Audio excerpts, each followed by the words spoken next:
What is mouth in American Pitbull Terrier? We're gonna talk about it today. That's the topic. What is mouth? How to achieve mouth, and what you know? Do you know what you're looking at when you're looking at mouth, or what do you consider mouth? That's what we're gonna be talking about today. Hope everybody having a great day out there. Had a great day. Big shout out to everybody in the chat. Everybody take care of them animals. It's your boy PB K9s on the PBC, giving it to you the way I always do. Some gonna like it, some ain't, man. Let's get into that mouth talk. Talking about mouth with these dogs. You know, how hard do they bite? And you speak to a lot of people. Everybody has a different opinion on what certain things should look like, or what certain things should be producing. So when it comes to mouth, that's one of the things that I feel like can vary from person to person. I always say that it can vary from person to person, but in this article, this particular topic today, we're gonna talk about getting the best out of your dog, and getting the best bite work out of your dog, and talking about, cause see, a lot of brothers, I keep telling brothers and sisters, but the thing is, we look for mouth, but you can control mouth. And that's why I said as well, a lot of these old schoolers, bulldoggers from 70s, 60s, 50s, whatever, the old schoolers, they use cow hides, hanging from the tree on cow hides, stuff like that. Letting the dog, just basic stuff for the pit, right? But a cowhide doesn't strengthen your dog's jaws. Anything that your dog can just clamp his mouth on and his mouth can just close down on it, like a hide or something like that, something that's real thin, the dog doesn't work to strengthen his jaws. He's only clamping down. So when your dog is hanging from a spring pole, he's not working his jaws. When we say work the jaws, we working the jaw muscles. Working the jaw muscles is not how long you can hang. Now that's what we're going to get into, how to work the jaw muscles, because that's what, see, I keep telling brothers, old schoolers, they didn't look at certain things certain ways, and like I said, we always say these red boy dogs don't got no mouth. These dogs don't got no mouth. Maybe the people that had the dogs didn't know how to bring them out of them. They only giving you half-ass dog. When the dog got 100%, they only give you 50% when they thinking they giving you 100. And like I said, each dog vary from vary. If a person selling you a puppy, they can't tell you how that dog crushing ability gonna be with his mouth or whatever like that. I always say you can get gameness when you breed for it, but breeding for mouth, it's gonna be really hard. Because every dog gonna differ. Well, one dog might get the legs and he might start pushing harder when he get the legs. The next dog might push harder when they got the rear end or when they got the chest, and they might start going in for harder bites. So you may see wounds on different areas, and different areas get, like say a leg. If a hard biting dog grab a leg, they'll do some damage to it. But if they get him in the chest, they can do damage. You know what I'm saying? But the area is a bigger area, so it's harder to hurt. But I would say it like this. Mouth can be controlled if you know how to train it. You see, when we had them dogs back in the days, all we did was, all the kind of training we did outside of rolling them, you training them to tuck his legs. Tuck your legs, tuck.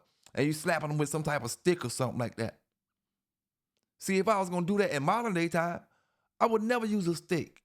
I would go get the dog training equipment with the the baton, the little slapstick like that, which is made out of rubber. It's not gonna hurt the dog. See, back in the days, we was slapping them with the sticks and it worked. The dog would tuck them, and then eventually they'll get the picture and they'll listen to you when you say tuck them. They'll tuck them, but my dog needs her legs to exercise. So when I look back on it, it's like, okay, I want him to run full throttle. I want him to give me all she gonna give me. And they need their legs to do that. But at the same time, I'm slapping and hurting their legs, trying to train them to do something else. So that little bit of training, it left the mouth untrained. And with an untrained mouth, you get what you get. That's why brothers say red boy dogs doing this or these dogs doing this. Some dogs bite naturally hard, but I always tell you, you can manipulate that stuff.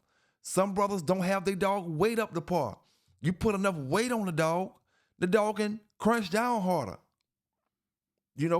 Secondly, you work on better biting habits is what we do in training. See, this is the kind of training that wasn't evolved in the dog game back in the days. And it probably ain't involved with it now. I'm just talking about it because I know how to increase a dog biting ability. You want them to get better bites. You want your dog to bite whenever he's biting an assailant or whatever he's biting. You want him to bite with the back jaws, with the back teeth.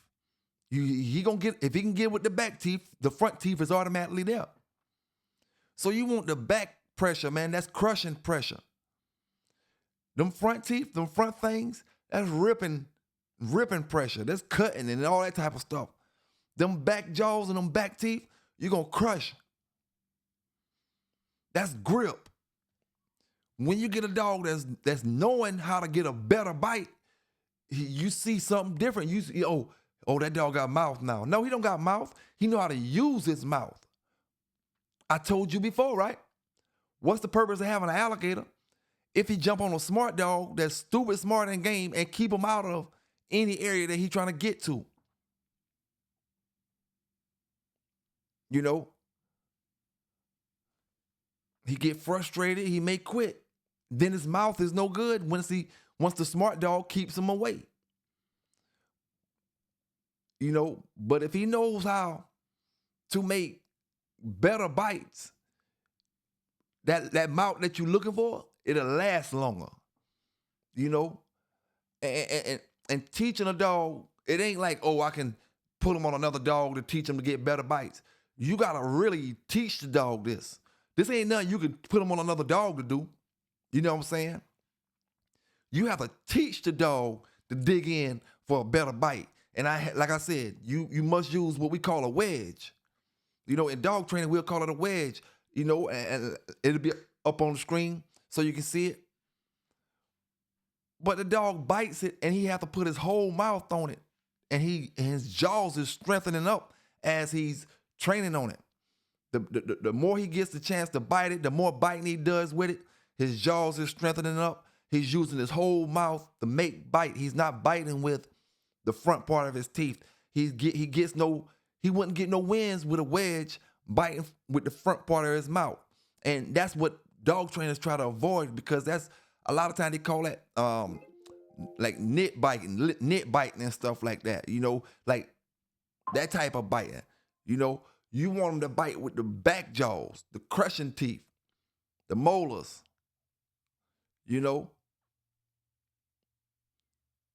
But hey, man, we just gonna get into it. Just gonna get into it. There's so many ways. And like I said, we search, and we look for the mouth. We search for it, but you already got it. You just don't know what to do with it. You do know if you found a so-called alligator and you took too much weight off of him, the alligator that the boys or the ladies saw that sold them to you, you're not gonna ever see that because you got too much weight off of them. Some people won't put the weight on their dog because they feel like they can't control. When I'm saying control, they can't get them in the shape they need because of this extra 2 pounds or something like that. You got to work a little harder on their behalf. A lot of people play the lazy role when it comes to these dogs, and you lose your mouth. You don't want to really get them the way you're supposed to have them, with the weight he's supposed to have, to perform the way he's supposed to perform. Every dog don't supposed to be heartbeat showing. Different dogs got different shapes. And you can tell one that's in shape. Now, I'm gonna make this statement because this is involving something that me and brother AQ 2.0 is going through. You see, we got a competition coming up October 31st, Digital Dog Show Call Out Edition. And I gotta say, you do know, no matter how, like I said, no matter how hard that dog is biting, you still control the last say so in that dog's bite pressure. You know, it's not gonna be no automatic. Nothing is automatic. Training is not automatic. When we get these dogs trained, you gotta continue the training. That bite pressure that you're talking about, some of the dogs that you may have seen throughout history that had some of the hardest bites ever, take the wrong amount of weight off of them and see where they biting at now. Oh, he looked good. Look how ripped he looked. Look how, but you took the bite away from him. And you try to you took him that low because you felt like the little bit of weight that he need to have that bite, you can't exercise it and keep him looking like that.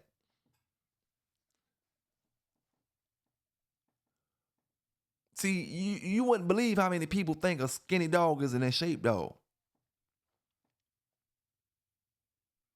And then you get the skinny dog out there and they get tumbled and tossed around and all kind of stuff like that. It can't even go 15 minutes. See, you ain't gonna have none of them old schoolers, period, that's gonna tell you about using a wedge because that's a little out the way.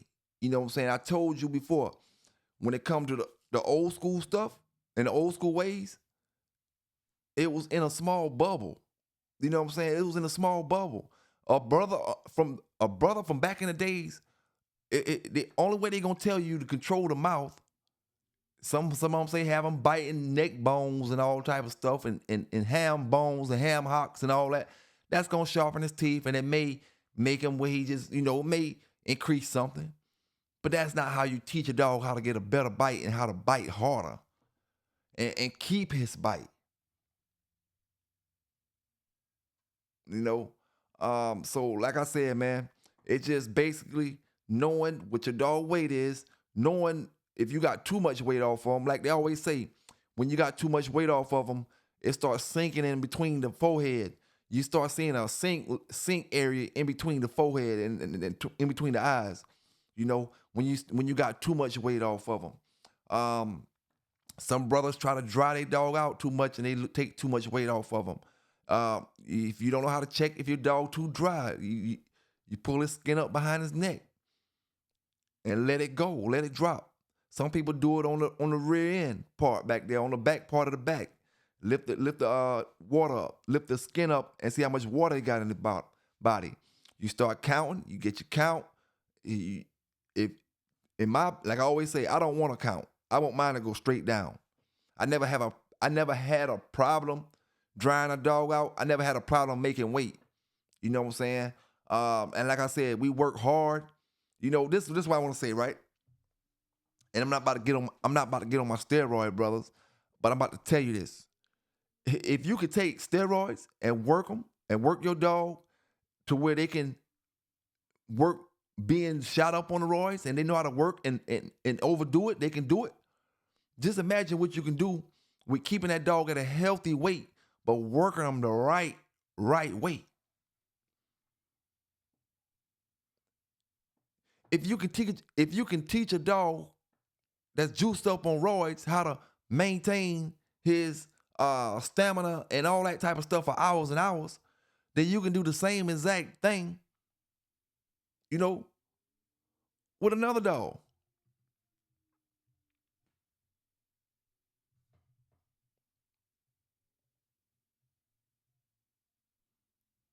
You don't have to get them skinny is what I'm trying to say to make them be able to compete for hours and hours and hours. Of course, we're not talking about fat or nothing like that. You know, um, I never been a muscle man. And when it comes to these dog shows, like I said before, that's kind of one thing that I'm out of my element in because I never in my life conditioned a dog to look good. I conditioned a dog to be good. You know what I'm saying? And like I said, I go off performance. It don't matter how ripped up the dog is at the end of the 8 weeks. It matter how much he performing when I when I do my running and my meals and my bike and all. I need to see you performing at top peak condition at the end of our keep.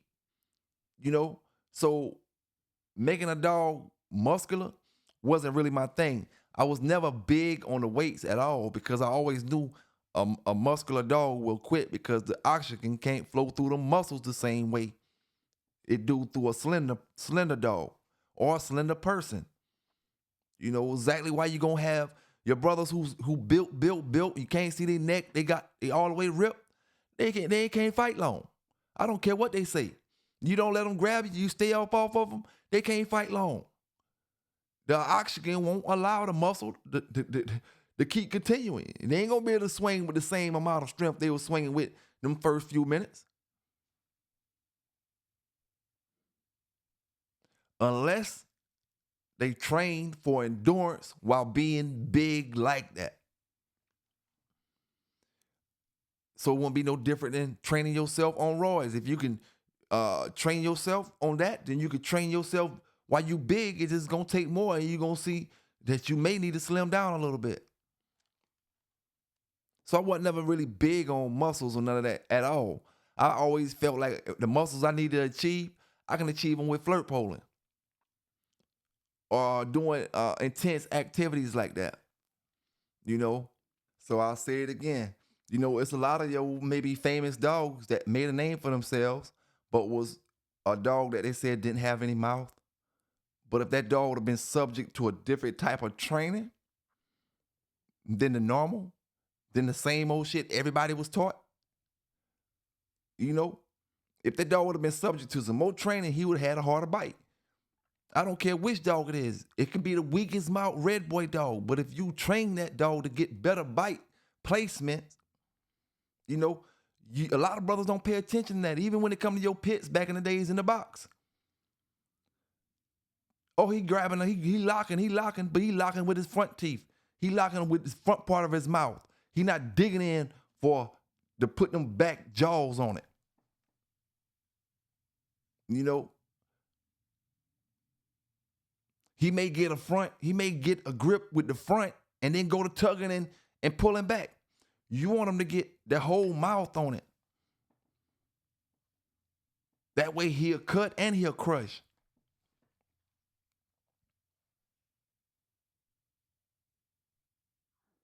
You know, but I just wanted to talk a little bit about that biting, man, and understanding how to manipulate it, understanding how to keep it, how to lose it, understanding it's all about you knowing that thin line between you lost it and you got it. It's a very thin line. Just say if my thin line is 45 pounds, right?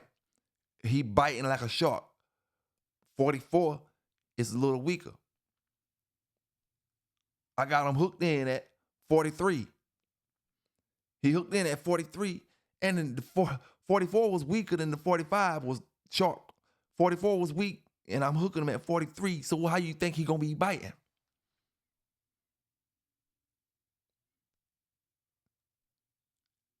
You know, I mean, it's just, I'm not gonna say it's common sense because it ain't something the average person to know. You got to be training these dogs and dealing with that type of stuff to know that. You know, that's why I say advance your knowledge when it comes to this stuff. Don't be stuck in no box thinking one way to do this, one way to do that. You don't have to have all kind of fancy equipment. Make it work for whatever stuff you got. Make it damn work. Simple as that. And stop using it as an excuse why you can't do this or why you can't do that. You know. And like I said, big salute out to AQ 2.0. We got that thing jumping off October 31st. You know, it's going down, it's going down, it's going down. Got 6 weeks left. Like I said, the short series of start up within the next week or so. And I'll, keep y'all updated as episodes drop on that. You know what I'm saying? Y'all hit that like button up out there, man. And big shout out and big salute to the brothers and sisters down in the chat. Everybody listening so far. You know.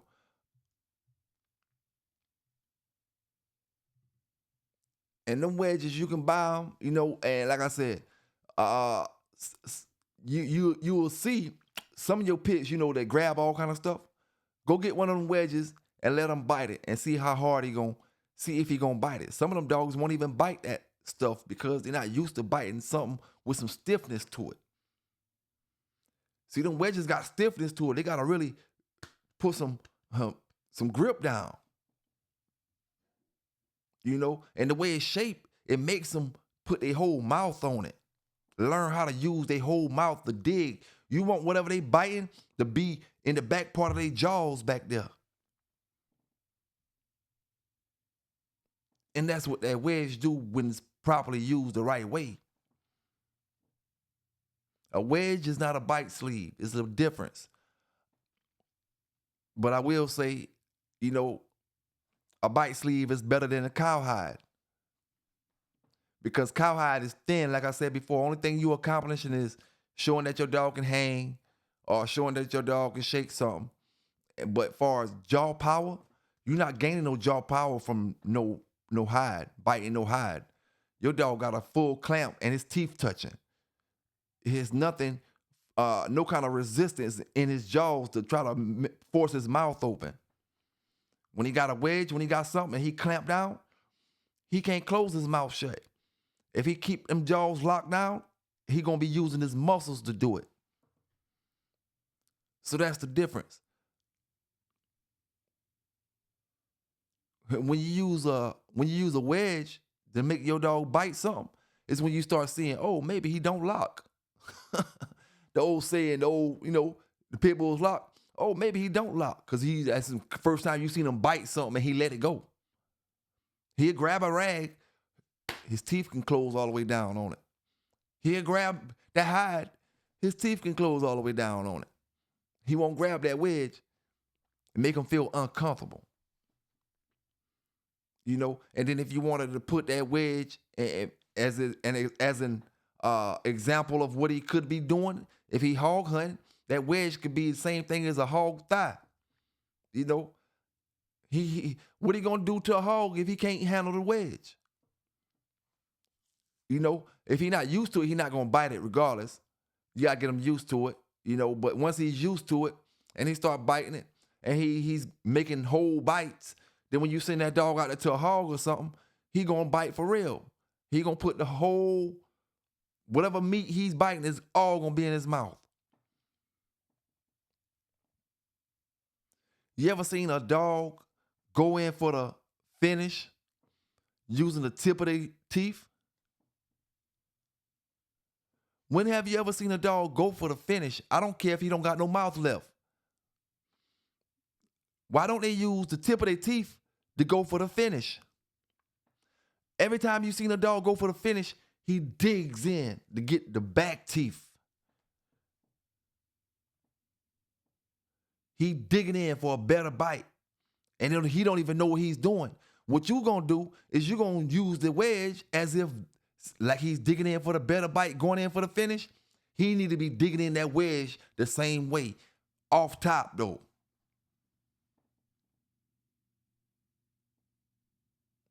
And that way, you get a dog that's always trying to get a better bite, no matter how tired he is. You know what I'm saying? He always trying to get the back end, the back part of his jaws onto whatever he gripping. Just remember, man, practice makes perfect with everything. Some things is not as hard as you're trying to make it. When you're searching, like I say, you're searching. When in actuality, the master was right there in front of you. You're looking for the master like the last dragon. You're looking for the master right there in front of you. You got the answer to what you're trying to do. You don't even know it. You just got to pay attention, man. It's a very thin line. Teach them dogs how to get better bites. So when you're taking them out there hunting, you're going in the woods, and like I said, these wild animals, they do not play. So you want to make sure that your dog gonna at least get the best grip that he can get so he can hold it. If some brothers that do the tug of war and stuff at the ADBA show, you need your dog to have the best grip and be strong at the same time. See, you can't compete in the tug of war because they might be doing it off weight or they may be doing it off age. I don't know, but you take your dog down too low and he's not even strong no more. It look good because he's shaking, but it ain't no thump to it. You know how sometimes you could pick up a rope and let a dog grab it and shake it, and you can let two different dogs shake the rope. one dog shaking it, and then you got another dog that's shaking, and you can feel it all in your arms. Every time the dog jerk another direction, you can feel it all in your arms. It's a different kind, different kind of shake. And every dog different. You just gotta know your dog, know his style, know what you need to home in on when it comes to his style and his traits and all that stuff. Just wanted to hit up on that mouth, how to work your mouth, how to train mouth, and different things like that. It ain't nothing I gotta stay on forever. Just get you a wedge or learn the process of teaching a dog to get better bite placement. See, it's two different things we talking about here. We talking about placement and we talking about pressure. Increasing the pressure, increasing the plate, getting better placement. So y'all stay safe out there and do your research. PBK9s, we out.